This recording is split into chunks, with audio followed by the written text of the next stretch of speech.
Olá, bem-vindo a mais um Poder Entrevista. Eu sou Ludmila Rocha e converso hoje com o presidente da Conexis, que reúne empresas de telecomunicações, Marcos Ferrari. Muito obrigada pela entrevista, Marcos. Obrigado pelo convite, Ludmila. Marcos, gostaria de começar conversando sobre as expectativas das empresas de telecomunicações a respeito dessa primeira etapa de implantação do 5G. Qual que é a expectativa em relação a prazos, as cidades que serão atendidas? Ludmila, nós fizemos uma longa discussão junto com a Anatel, junto com o Ministério das Comunicações, uma discussão de quase 2 anos sobre o edital. O edital saiu em fevereiro, foi aprovado pela agência, foi encaminhado para o TCU. Participamos de um debate, né, de um painel, na verdade, que o TCU faz para avaliar o edital, no qual nós colocamos ali nossas opiniões, assim como outros atores envolvidos no edital. E a nossa expectativa é que, de fato, o edital ocorra esse ano, né? Nós observamos um grande esforço do governo de já fazer e lançar o edital, então nós estamos aguardando que ele, de fato, venha esse ano, e dentro do que está no edital, nós iremos cumprir os prazos que estão estabelecidos, né?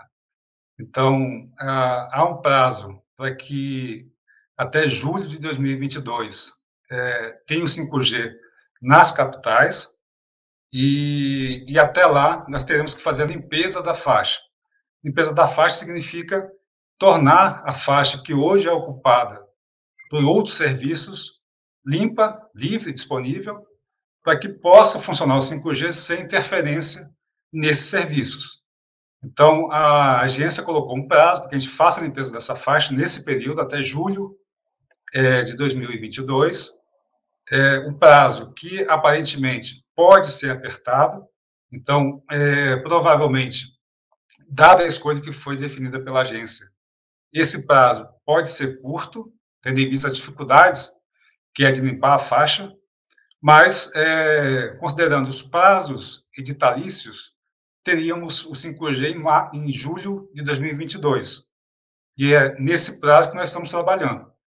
Lembrando sempre que há uma certa dificuldade de limpar a faixa pela solução escolhida pela agência. Nós não estamos questionando o mérito da decisão, mas apenas comprovadamente, com a outra limpeza de faixa que nós fizemos no leilão do 4G, houve um período maior para fazer essa transição da TV analógica para a TV digital. E no caso da solução de migrar as pessoas que usam TVs parabólicas da banda C para a banda KU, pode ser que necessite de mais tempo. Então, a princípio, há esse prazo estabelecido pela agência, nós vamos trabalhar para cumprir esse prazo, mas colocando vamos dizer assim, essa ressalva de que pode ser que passe desse prazo. O senhor comentou em outras oportunidades que seria necessário um prazo de até 2 anos para que houvesse a limpeza das faixas e a implantação do 5G nas capitais. É isso mesmo? Esse é o prazo esperado pelas empresas de telecomunicação? Ou é possível fazer um ajuste? Então, existem duas formas de limpar a faixa, né? Uma é justamente manter as pessoas na banda C, a TV parabólica na banda C, e mitigar onde houver interferência, né? Que é isso que fala a portaria do Ministério das Comunicações, que é usar a melhor solução do ponto de vista da eficiência técnica e econômica. E a outra solução é justamente pegar essas pessoas, essas famílias, e migrar para outra banda, sair dessa banda C, onde vai funcionar o 5G, e migrar para a banda KU, né? O melhor dos mundos que fosse as duas possibilidades, no qual cada operadora pudesse escolher a maneira mais rápida de implantar o 5G. Então, o que nós advogamos é que haja uma flexibilidade no qual a empresa pode, caso ela queira, antecipar o 5G em algumas localidades, fazer a mitigação e já começar a funcionar o 5G. E, posteriormente, faria a migração para a banda KU. Então, ou seja, nos parece ser a melhor solução do ponto de vista técnico, do ponto de vista econômico e do ponto de vista da sociedade em ter logo o 5G. Tá? Então, o que nós defendemos, Ludmila, é que haja uma flexibilidade nessa obrigação, no qual a migração, de fato, ela foi decidida pela agência, mas é uma migração no sentido pura, né? Não é possível usar uma outra solução que foi testada positivamente pela agência, que é a mitigação, para antecipar os investimentos. Então, o que nós estamos sempre defendendo é isso, né? Ou seja, dar flexibilidade para que as empresas possam fazer os investimentos de maneira a antecipar onde houver condições de antecipar, né? Ou seja, permitir que ela tenha uma avaliação completa de todo o fluxo de investimento que ela vai ter que fazer e onde ela puder antecipar, pudesse antecipar o investimento. Não esperar até julho de 2022 ou, provavelmente, até mais tempo, né, seguindo o cronograma sempre da Anatel, para a limpeza da faixa. Só para quem está nos acompanhando entender, a Anatel aprovou uma versão do edital, só que esse edital agora está sendo avaliado pelo Tribunal de Contas da União, onde ele pode sofrer mudanças. Tendo em vista essa possibilidade e a participação da Conexis na discussão sobre o edital no TCU, os senhores acreditam que vai haver alguma mudança no edital? Já deu para perceber ou ainda não é possível fazer uma afirmação sobre isso? Bom, eu participei na última década de várias discussões sobre vários editais de outros setores, né? O que é comum, tá, é sempre haver essa discussão com o Tribunal de Contas, no qual ele pode recomendar algumas mudanças, no sentido de melhorar a eficiência da política pública. Então, olhando o histórico, né, olhando o passado, em outros editais, inclusive telecomunicações, em outros editais de outros setores, o que se observa é que essa interação do Tribunal de Contas com o governo federal é muito positiva, no sentido de melhorar o edital. Então, é provável que venha, né, haver alguma alteração, mas que isso não é nada, ou melhor, que era uma recomendação de alterar algum ponto do edital, mas isso não é nada fora do normal. Está tudo dentro da normalidade de um processo de licitação de um edital cujo valor é extremamente alto. Se nós compararmos o que houve de leilão esse ano, vamos pegar um exemplo, né? Houve o leilão dos aeroportos. Foram 22 aeroportos leiloados e arrematados com um valor de 3,5 bilhões de reais. A gente está falando de um edital que é algumas vezes maior do que o leilão de aeroportos. Então, é natural que o TCU queira avaliar detalhe por detalhe, discutir ponto por ponto, com a agência, com o Ministério e com as partes interessadas. O edital que já foi aprovado pela Anatel, ele traz uma série de contrapartidas, né, se a gente pode chamar assim, implantação de internet ao longo de rodovias, por exemplo. Como que as empresas receberam a definição dessa série de investimentos que não são necessariamente ligados ao 5G no edital? A decisão das obrigações é uma decisão de governo, né? Então, quem quiser participar do leilão tem que cumprir com as obrigações. Durante o período de discussão do edital, houve uma discussão bastante ampla sobre o edital em si e suas obrigações, né? Então, existem, Ludmila, dois tipos de obrigações. As obrigações associadas ao objeto do leilão e as obrigações não associadas ao objeto do leilão. O que são obrigações associadas? Por exemplo, colocar internet em rodovias. É uma obrigação associada ao objeto do edital, né? Colocar 4G onde não há hoje.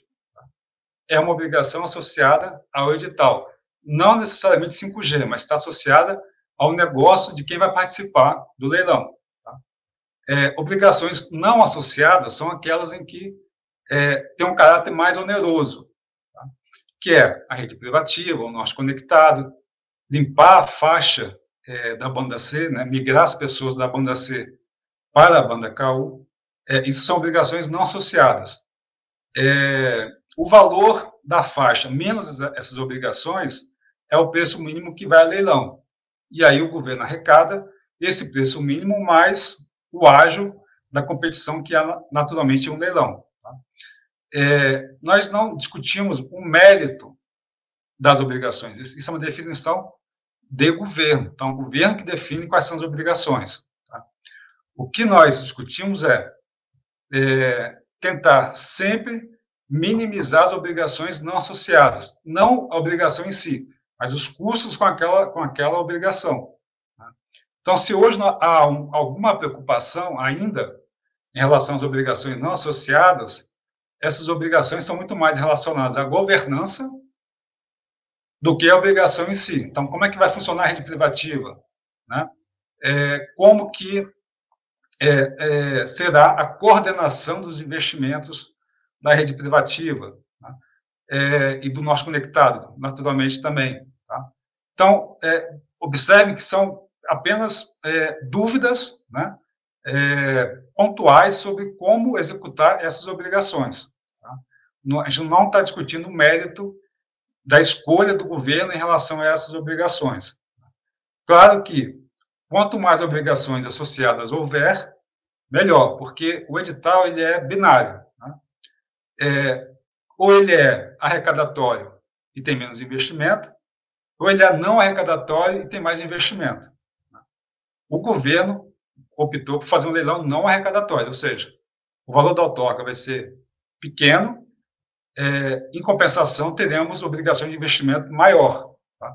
Isso é positivo, tá? É bem positivo, é uma decisão que tem que ser aplaudida, né? É bem meritória a decisão. Tá? Agora, essas obrigações, quanto mais forem associadas ao objeto do leilão, melhor, porque você significa aumentar a cobertura para regiões que ainda não têm nenhum tipo de cobertura. Certo. Há alguns meses, o ministro Fábio Faria comentou que faria um decreto para explicar melhor como seria essa questão da rede privativa para o governo, né? Há um entendimento de que, da forma como está, muito possivelmente a Telebrás teria que operá-lo. A falta de definição de um decreto que explique melhor como vai ser essa questão pode afastar as empresas do leilão ou não chega a tanto? São duas coisas diferentes, né? Quanto a participar do leilão, eu não posso falar pelas empresas individualmente. Cada uma faz sua avaliação de risco e de viabilidade econômica e financeira. O que eu posso falar setorialmente, né? Do ponto de vista setorial, o que acontece? Da maneira que está hoje, com os normativos existentes hoje, a rede privativa ela será explorada pela Telebrás. Então, existe um decreto no qual determina que qualquer rede de governo tem que ser explorada pela Telebrás.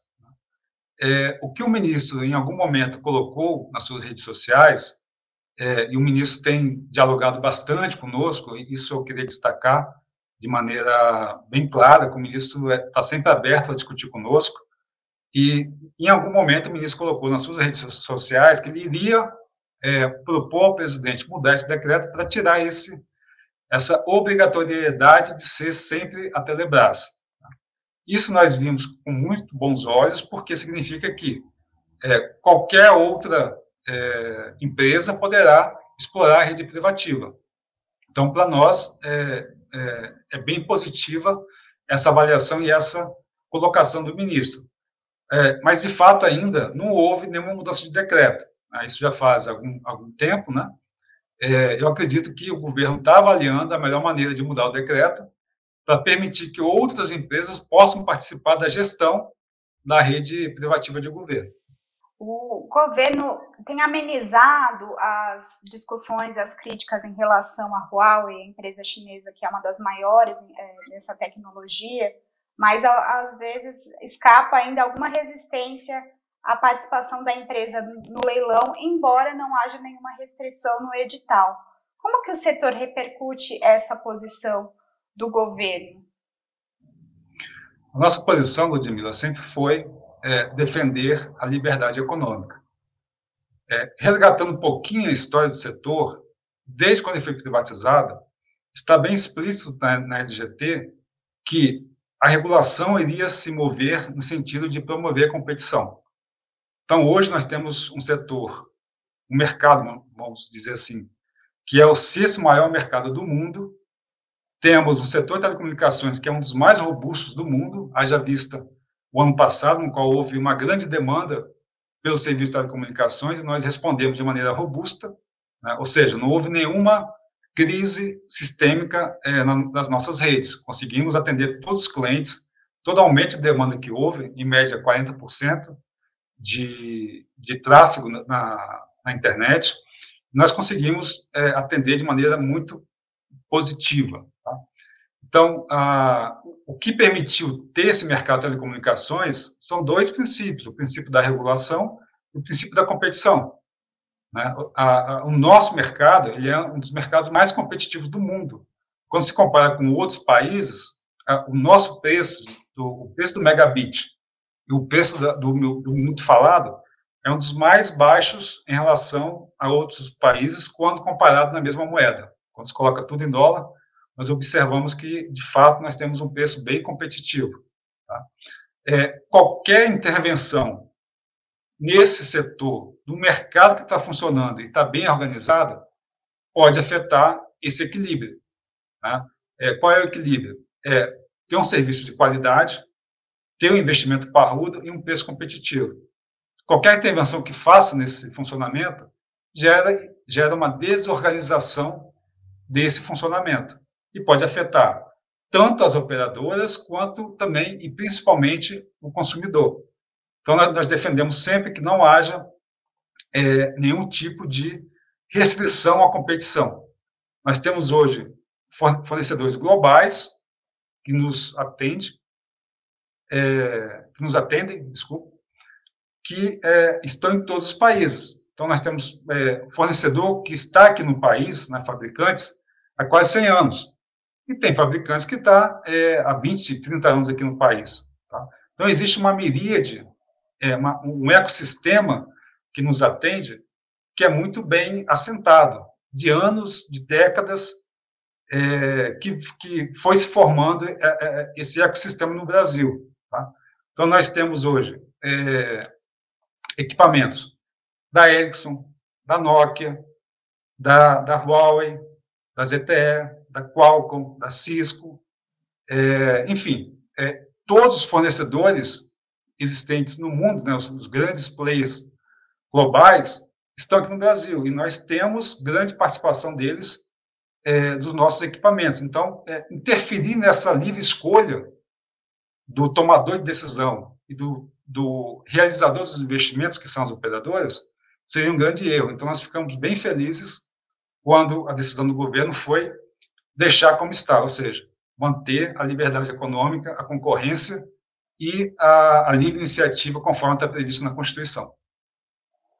O senhor comentou um aumento de tráfego de 40% aí por conta da pandemia. A gente não sabe ainda, né, por quanto tempo isso vai perdurar, mas eu queria saber como foi a adaptação para esse aumento de tráfego para o setor e quais são as expectativas para os próximos anos.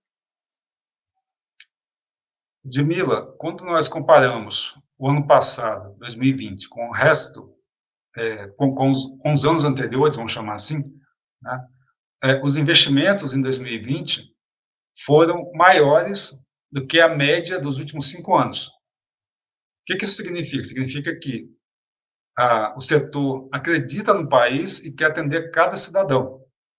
Então, mesmo com a crise, mesmo com o PIB caindo 4,1%, mesmo com o desemprego elevado, nós mantivemos o compromisso com o país ao realizar esses investimentos. O que foi fundamental para manter a economia funcionando. Vamos só recordar que há um ano atrás, nós estávamos no início da crise e todas as atividades migraram para as redes, do ponto de vista corporativo, do ponto de vista escolar, do ponto de vista da saúde, de tal maneira que esse aumento de tráfego ele foi variado de empresa para empresa, de período a período, de local a local, mas, na média, aumentou aproximadamente 40%. E nós tomamos a decisão de manter os investimentos, localizando onde havia mais demanda, de tal maneira a fortalecer a rede e permitir que, de fato, tivéssemos aí uma passagem, do ponto de vista das redes, uma passagem boa de um período pré-crise, onde ainda tínhamos, vamos chamar assim, o mundo físico era muito presente, o mundo digital era menos presente, para um outro contexto em que o mundo passou a ser mais digital. Então, nós mudamos de 0 para quase 100% num período muito curto de tempo. Né? Alguns dizem que nós fizemos